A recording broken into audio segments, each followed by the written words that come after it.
말씀은 빌립보 교회의 성도들을 향한 바울의 마지막 권면과 인사가 담겨 있습니다. 빌립보서를 읽어보신 분들은 이미 눈치채셨겠지만 이 편지는 빌립보 교회 성도들이 다 함께 모여서 한 사람이 큰 소리로 공동체 구성원 전체에게 읽어주는 방식으로 쓰여졌습니다. 종이도 귀하고 또 비쌌고 편지를 주고받는 건 역시 쉽지 않던 시대였기 때문입니다. 아마도 사도 바울의 편지를 전달받은 빌립보 교회는 1차적으로 빌립보 교회의 리더십이 함께 그 편지를 읽고 따로 날을 잡아서 공동체 전체를 대상으로 해서 다시 사도 바울의 편지를 낭독해주는 그런 방식을 선택했을 것입니다. 그런데 오늘 본문인 4장을 보면 구체적인 이름들이 등장하는 것을 볼 수가 있습니다. 바로 유오디아와 순두계라는 이름입니다. 원어로는 유오디안 그리고 쉰티켄입니다. 유오디아와 순두계, 어떤 사람들인지 이 사람들에 대한 정보는 쉽게 성경 안에서 찾을 수는 없습니다. 다만 본문에 등장하는 사도 바울의 언급들을 보게 되면 유오디아와 순두계는 초기 빌립보 교회가 세워질 때부터 사도 바울을 도왔던 믿음의 여인들이며 교회 안에서 중요한 역할을 하는 사람들이라는 것을 우리는 알 수가 있습니다. 그런데 이유는 알 수 없지만 언젠가부터 이 두 사람의 관계가 틀어진 것 같습니다. 교회의 중직인 이 두 사람의 관계가 좋지 않은 것은 교회 공동체 전체에 지대한 영향을 미치고 있었을 것입니다. 이러한 소식을 들은 사도 바울은 편지를 쓰면서 이 두 사람의 이름을 직접적으로 언급하며 주님 안에서 한 마음을 품으라고 공개적으로 권면하고 있습니다. 어느 날 교회 공동체가 모여서 그들이 정말 사모하고 정말 좋아하는 사도 바울의 편지를 읽고 있었습니다. 그런데 직접적으로 두 사람의 이름이 모든 사람들 앞에서 언급되었다라고 한번 생각해 봅시다. 모든 사람들은 움찔하고 놀랐을 것이고 당사자인 두 여인의 얼굴은 당황스러움과 부끄러움으로 붉게 물들었을 것입니다. 사도 바울이 이러한 상황을 몰랐을 리가 없습니다. 그러나 따로 유오디아와 순두계에게 개인적 서신으로 권면을 하는 방식을 택하지 않고 공개적으로 두 사람의 이름을 직접적으로 사도 바울이 언급한 이유는 이들이 교회 안에서 중요한 위치에 있었기 때문이며 교회에서 모범이 되어야 하는 자리에 있었기 때문일 것입니다. 권면 뒤에 사도 바울은 이 두 사람을 귀하게 여기는 마음을 표현합니다. 그리고 이 사람들의 공로를 칭찬하는 것을 잊지 않습니다. 오늘 본문 3절의 말씀인데요. 한번 같이 읽어보겠습니다. 3절입니다. 시작. 그렇습니다. 나의 진정한 동지여, 이 여인들을 도와주십시오. 이 여인들은 글레멘드와 그 밖에 나의 동역자들과 더불어 복음을 전하는 일에 나와 함께 애쓴 사람들입니다. 그들의 이름은 생명책에 기록되어 있습니다. 유오디아와 순두계가 사도 바울과 함께 복음을 전하는 일에 전심으로 협력했던 사람들이며 빌립보 교회를 세우기 위해서 함께 수고했던 사람들이라는 것을 그 공동체에게 확인하여 주고 있습니다. 이 두 사람의 공동체 내에서의 권위를 지켜주는 것이죠. 그와 동시에 이 두 여인이 지금 중요하게 생각해야 하는 것은 다름 아닌 복음을 전하는 일과 교회를 든든히 하는 것에 있다는 것, 그것을 다시금 상기시켜주기 위해 사도 바울은 공개적인 권면의 방식을 선택한 것입니다. 그러면서 다른 성도들에게는 이 사람들을 잘 도와주라고 부탁합니다. 이 사람들을 중심으로 해서 한 마음으로 교회를 든든히 잘 세워나가라고 그렇게 사도 바울은 부탁하고 있는 것입니다. 그리스도의 마음으로 하나가 되어 달라라는 것이죠. 달리 말해서 교회를 위해서 분열과 싸움을 이제 그치라라는 것입니다. 교회가 예수 그리스도로 하나 되는 것이 얼마나 중요한 일인지, 이 교회를 세우기 위해서 수고했던 그 시간들과 그 노력들과 그 은혜들을 다시 기억해야 한다라는 의미가 담겨 있습니다.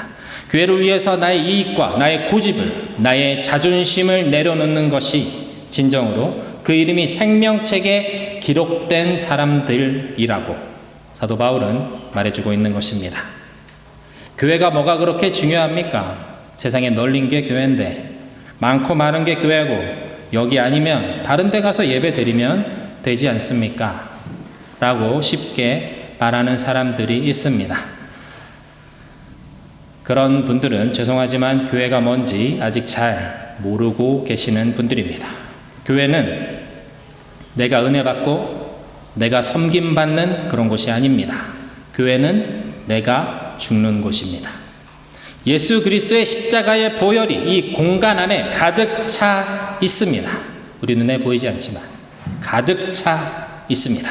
그 보혈 안으로 우리가 들어가는 것입니다. 나의 고집도, 욕심도, 욕망도, 미움도, 상처도 그리스도의 보혈 안에서 다 녹아지는 곳이 교회입니다.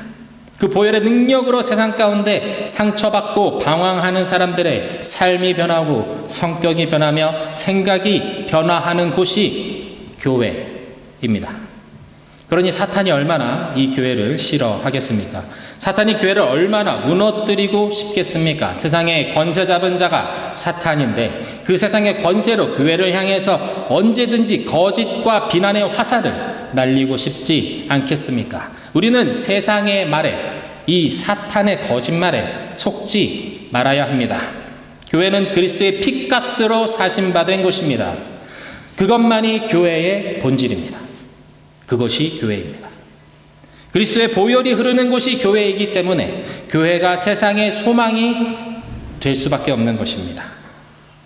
그리스도가 머리가 되시는 곳, 그리스도의 보혈이 강물처럼 흘러넘치는 곳, 그곳이 바로 우리가 머물고 있는, 그리고 우리 자체인 교회입니다. 이것을 믿으신다면 성도는 교회를 사랑할 수밖에 없습니다. 사랑하는 성도 여러분, 교회를 위해서 헌신하는 여러분 되시기를 축원드립니다. 특별히 사랑하는 우리 청년들에게 이렇게 도전하고 싶습니다. 살면서 꼭 교회를 세우시기를 부탁드립니다. 작든 크든 어느 곳이든 어떤 방식이든 상관없습니다. 교회를 세우는 것이라면 동참하시고 그것을 이루어내십시오. 여러분의 삶의 목적 중 하나가 어딘가에, 이 땅 어딘가에 교회를 세우는 것이 되기를 축원합니다. 이 시대는 교회가 필요합니다. 교회의 기도로 하나님께서 일하시고 그 지역과 나라와 민족이 변화하고 변화했기 때문입니다. 미국과 영국의 역사 속에서 성령의 강력한 임재로 인해 대각성 운동이라는 것이 일어났습니다. 그것은 지역적인 부분적인 부흥이 아니라 민족적 DNA를 변화시키는 국가적인 사건이었습니다. 사람들의 인식이 변했습니다. 국민들의 아이덴티티, 정체성이 달라지고 변화하기 시작했습니다. 국민들의 집단적인 변화가 국가 시스템마저 바꿔버렸습니다. 새로운 국가의 탄생이라 할 만한 엄청난 변화가 있었던 것입니다. 그 중심에 교회가 있었습니다. 하나님께서 교회를 통해서 일하시기 때문입니다. 동서독의 통일 그 중심에도 기도하는 교회가 있었습니다. 대한민국의 경제적 부흥은 가난했던 시절에 그만큼 절박하고 간절한 한국 교회의 기도가 있었기 때문에 가능한 것이었습니다.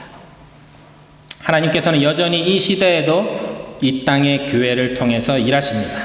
이것은 하나님이 정하신 하나님만의 고집이요 하나님만의 방법입니다. 교회를 위해서 헌신하며 일어서시는 여러분 모두가 다 되시기를 주님의 이름으로 축원드립니다.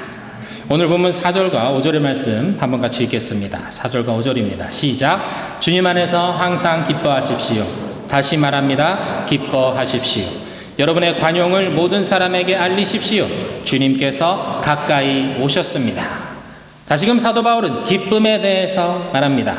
사도 바울은 지치지 않고 계속해서 말합니다. 주님 안에서 기뻐하십시오. 다시 말합니다. 기뻐하십시오. 주님 안에서 기뻐하라는 사도 바울의 이 외침이 우리의 영혼을 깨우기를 축원드립니다. 사도 바울이 말하는 기쁨은 세상에서 무엇을 성취하거나 무엇을 얻는 기쁨과는 전혀 다른 기쁨이라고 말씀을 드렸습니다. 이 기쁨은 그리스도 안에 있는 것이기 때문입니다. 그리스도를 발견함으로 얻게 되는 기쁨이기 때문에 이 기쁨은 세상에는 없는 기쁨입니다. 이 영원한 기쁨을 사모하는 저 여러분 되시기를 축원드립니다. 우리는 죄 가운데 살아갑니다. 그리고 죄 때문에 우리는 고통스러워하며 살아갑니다. 그런 우리를 예수님께서 십자가의 죽으심으로 우리의 죄값을 다 치르셨습니다. 그런데 여전히 우리는 때때로 죄책감에 사로잡혀 살아갑니다. 죄에 눌려서 우리에게 주신 그 기쁨을 잃어버릴 때가 있다라는 것입니다. 왜냐하면 늘 나는 죄를 짓기 때문입니다. 같은 죄에 또 넘어지기 때문입니다. 누가복음 18장에 보면 예수님께서 천국에 대해서 말씀하시면서 어린아이에 대해서 언급하십니다. 누가복음 18장 15절에서 17절의 말씀을 세 번역으로 제가 읽겠습니다. 사람들이 아이들까지 예수께로 데려와서 쓰다듬어 주시기를 바랐다. 제자들이 보고서 그들을 꾸짖었다.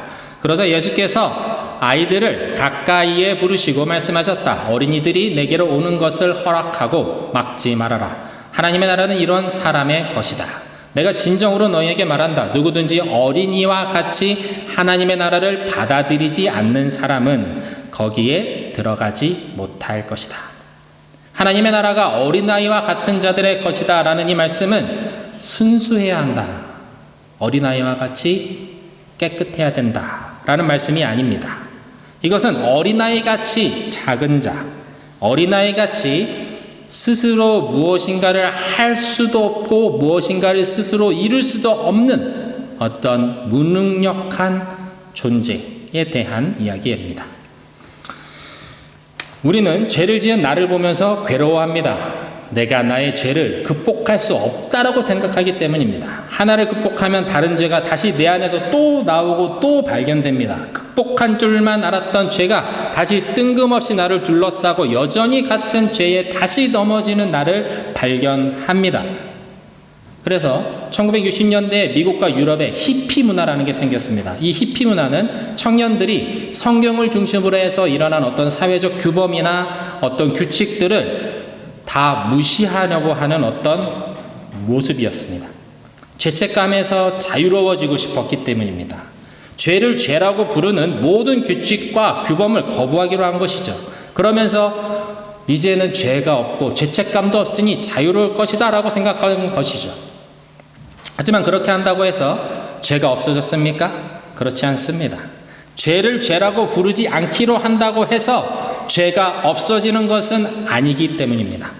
죄를 극복할 수 없는 우리들에 대한 이야기는 로마서에서 조금 더 잘 나타납니다. 로마서 8장 22절에서 30절의 말씀, 제가 좀 길지만 빠르게 읽어보도록 하겠습니다. 모든 피조물이 이제까지 함께 신음하며 함께 해산의 고통을 겪고 있다는 것을 우리는 압니다. 그뿐만 아니라 첫 열매로서 성령을 받은 우리도 자녀로 삼아 주실 것을, 곧 우리 몸을 속량하여 주실 것을 고대하면서 속으로 신음하고 있습니다. 우리는 이 소망으로 구원을 얻었습니다. 눈에 보이는 소망은 소망이 아닙니다. 보이는 것을 누가 바라겠습니까? 그러나 우리가 보이지 않는 것을 바라면 참으면서 기다려야 합니다. 이와 같이 성령께서도 우리의 약함을 도와주십니다. 우리는 어떻게 기도해야 할지도 알지 못하지만 성령께서 친히 이루다 말할 수 없는 탄식으로 우리를 대신하여 간구하여 주십니다. 사람의 마음을 꿰뚫어 보시는 하나님께서는 성령의 생각이 어떠한지를 아십니다. 성령께서 하나님의 뜻을 따라 성도를 대신하여 간구하시기 때문입니다. 하나님을 사랑하는 사람들, 곧 하나님의 뜻대로 부르심을 받은 사람들에게는 모든 일이 서로 협력해서 선을 이룬다라는 것을 우리는 압니다. 하나님께서는 미리 아신 사람들을 택하셔서 자기 아들의 형상과 같은 모습이 되도록 미리 정하셨으니 이것은 그 아들이 많은 형제들 가운데서 맏아들이 되게 하시려는 것입니다. 그리하여 하나님께서는 이미 정하신 사람들을 부르시고 또한 부르신 사람들을 의롭게 하시고 의롭게 하신 사람을 또한 영화롭게 하셨습니다. 피조물들이 죄로 인한 세상에서 함께 신음하고 있다고 사도 바울은 말합니다. 그 죄로 가득한 세상에서 우리 역시 그 속량해 주실 것을 기대하면서 기다리며 신음하고 있다라고 표현합니다. 이 소망은 보이는 소망이 아니랍니다. 보이지 않는 소망이라고 합니다. 소망이라는 것이 보이지 않는데 어떻게 기다리고 어떻게 그것을 원할 수 있겠습니까? 그 소망을 어떻게 붙잡을 수 있겠습니까? 믿음의 눈을 떠야 합니다. 그리고 그 소망을 믿고 기다리고 견디고 인내해야 한다고 사도 바울은 말하고 있는 것입니다. 이 인내를, 이 기다림을 우리는 스스로 해낼 수가 없습니다. 보이지 않는 것을 믿음으로 기다리는 것, 그것은 쉽지 않은 일이기 때문에 보혜사 성령님이 우리에게 오신 것입니다. 성령님은 우리가 무엇을 구하는지, 무엇을 구해야 하는지도 모르고 하는 우리들의 기도를 말할 수 없는 탄식으로 하나님께 대신 올려드리는 분이라고 하십니다. 이 말씀의 뜻이 무엇이냐면 우리는 기도조차 정확하게 하지 못하는 존재들이라는 말씀입니다. 나에게 필요한 기도, 내가 지금 해야 하는 기도를 우리는 모릅니다. 하나님은 다른 기도를 원하시는데 자꾸 이 땅의 것만 구하는 거죠.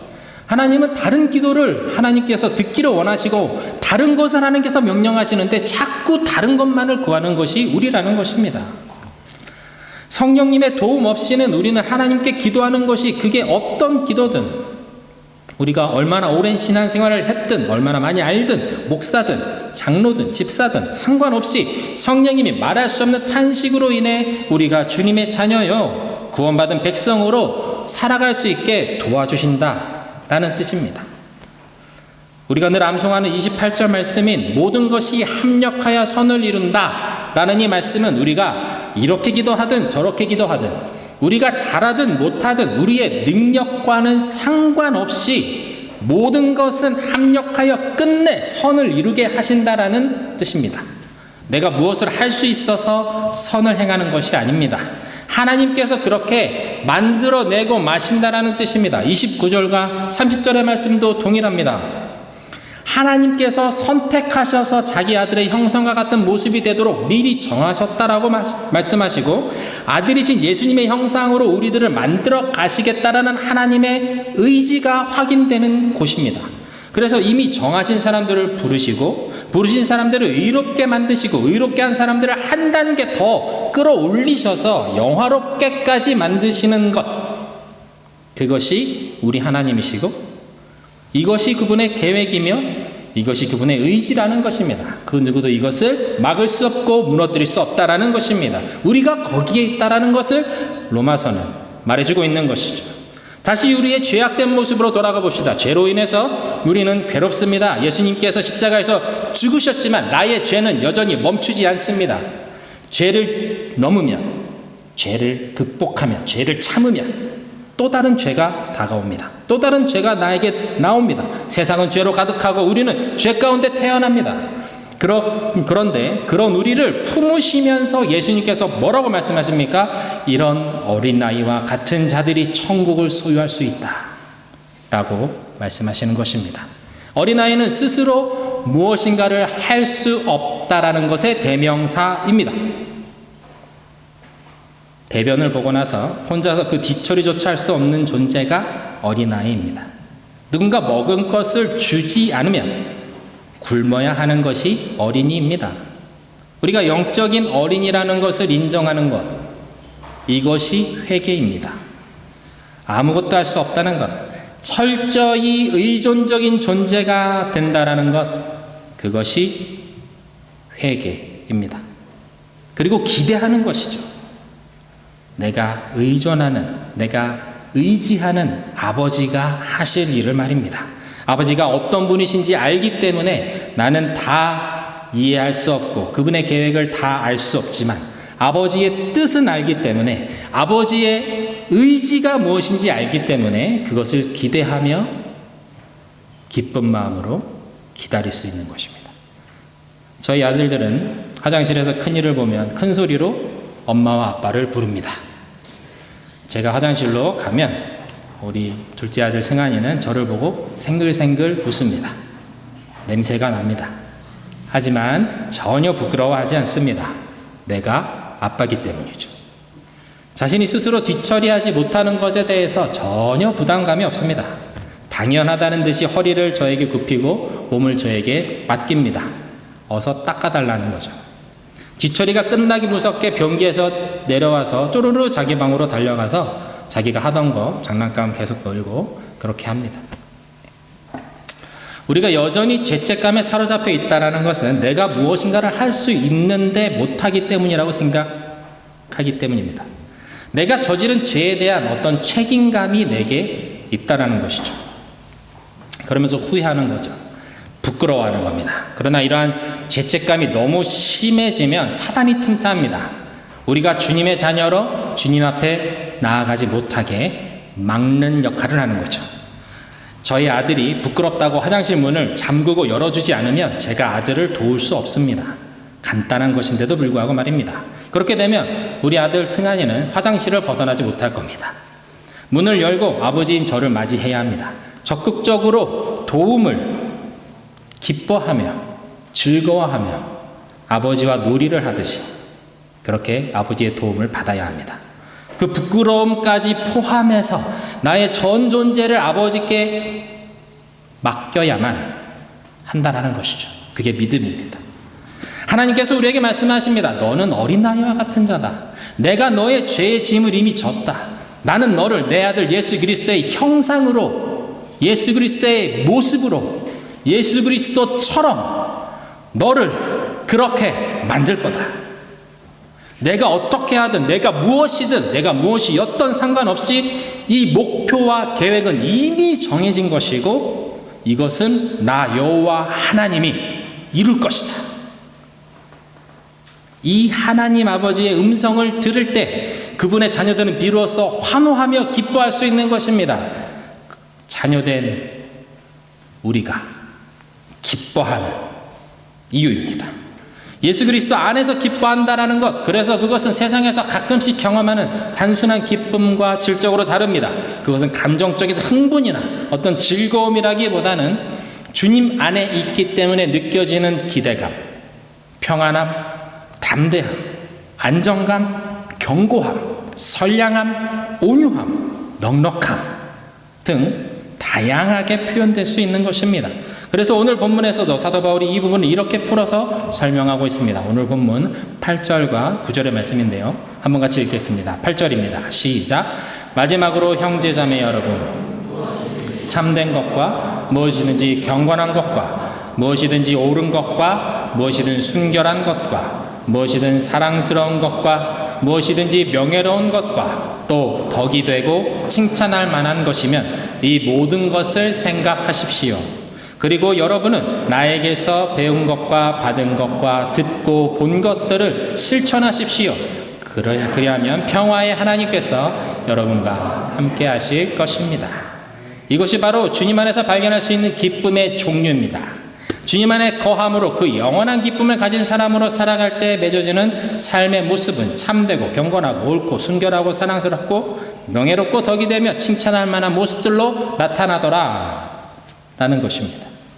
그래서 사도 바울이 말하는 이 기쁨은 내가 무언가를 주님에게 해드렸다는 기쁨보다는 주님 안에 있음으로 주님께 나를 온전히 맡겨드림으로 주님께서 나를 어떻게 만들어 가실지에 대한 기대감과 신뢰, 그 믿음에서 나오는 평안이요 기쁨이라고 할 수 있습니다. 그러므로 우리의 회개는 달라질 필요가 있습니다. 우리는 하나님을 기뻐하는 자들이 되어야 합니다. 철저하게 회개한다라는 것은 나의 불가능성, 그 불가능성을 인정하는 것입니다.